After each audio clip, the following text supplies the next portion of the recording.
Unbelievable. David Umahi, the governor of Ebonyi State, seeks reconciliation negotiations with bandits in Ebonyi. This is what the governor is deciding to do. The governor of Ebonyi State, David Umahi, is going about now negotiating with the Fulani herdsmen. If you hear bandit, there's no bandits. It's the new name they've given them. Instead of calling them criminals, they call them bandits. It's a new name, okay? It's all part of the plan.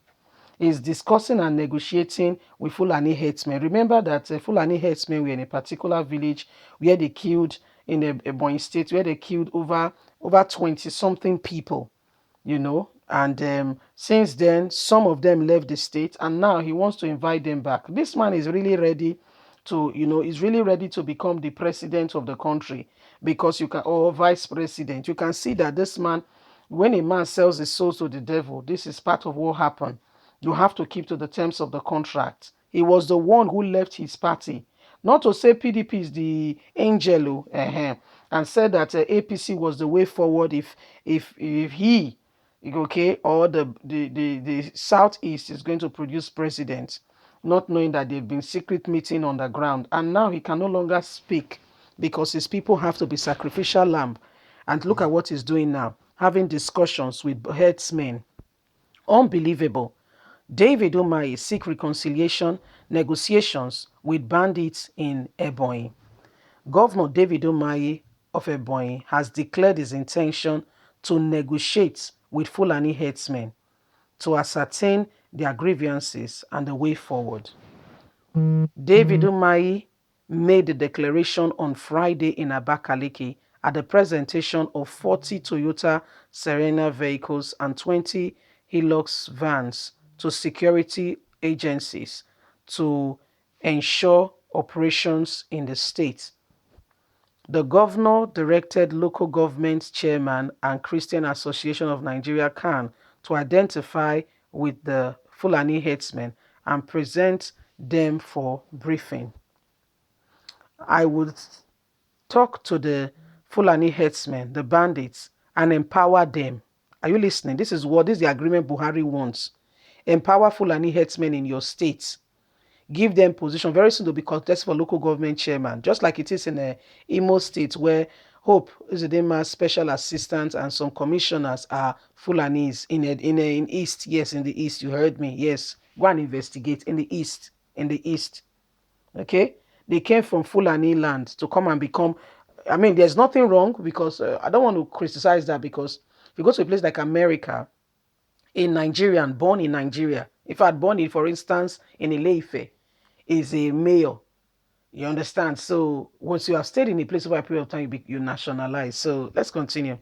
I would talk to the bandits, Fulani herdsmen, and empower them, as we cannot continue to kill ourselves and destroy public infrastructure.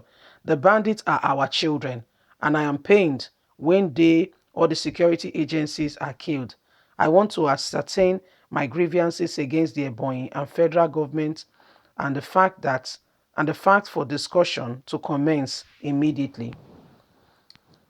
He expressed disappointment over the announcement of guidelines for the 2023 election, which noting that the nation was at a crossroad for such an announcement to be made. We also presented to you that INEC has said 2023 election, the date will be in February and all that. Let us forget about 2023 election, with the leaders taking responsibility for the situation and discussing a way forward, first of all, for the security of the people. In that light, you spoke well, Governor David Umahi. In that light, you spoke well. No one take money to the grave. That's correct.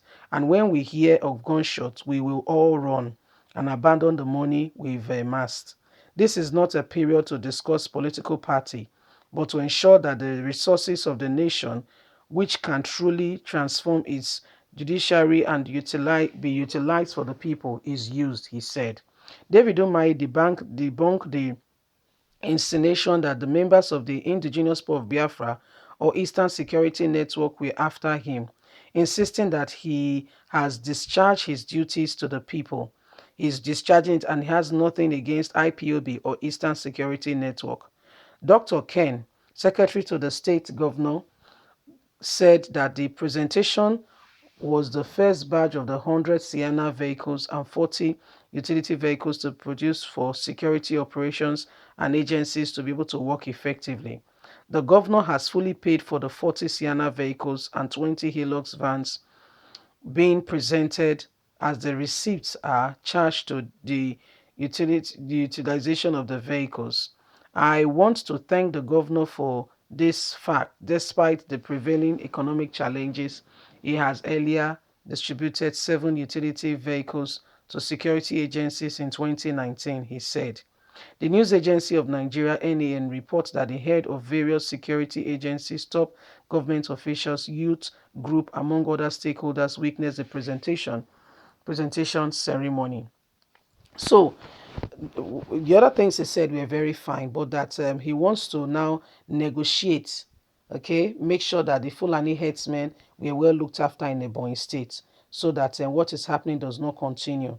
Wow, this is rather, it's very different, so to say, very different. So he's saying that he wants to make sure that all the Fulani herdsmen in Ebonyi State, he wants, first of all, he wants to have a meeting and understand where these grievances is coming from. Why are they fighting or killing his people? And he described them as his children. Why this is a good gesture. Don't get me wrong. Oh. Listen, guys, listen. Take it easy, no rush, no rush. Listen. Why this is actually a good gesture, negotiation still remains the way forward when you have a criminal at hand. There are some people who have been disturbed. I mean, their minds are already distorted. You don't go straight on negotiating with them. You first of all understand the situation. You understand who they are, why they are behaving that way before you first of all go into any form of negotiation. Muhammadu Buhari tried telling Nigerians that he's giving repentance. Yesterday, we saw that the very person who orchestrated the kidnapping of 300 schoolboys from Kankari Secondary School, Government Secondary Science Secondary School, has gone back to the forest. So what are we talking about? Fulani herdsmen, first of all, they did not go to school. You need a lot of work to get to where you are. You don't just start building a house from the roof. Every sane human being will start building a house from the foundation. If you want the house to last, if you want the house to be a house, if you don't want, you can't just stand up when they bring plumbers and say, yeah, let's carry out the plumbing work in this house. What have you done? What have you put in place to ensure that plumbing is done correctly? These are the questions we are asking. So leave us a comment. Let's hear from you. God bless you. Have a good day. Bye for now.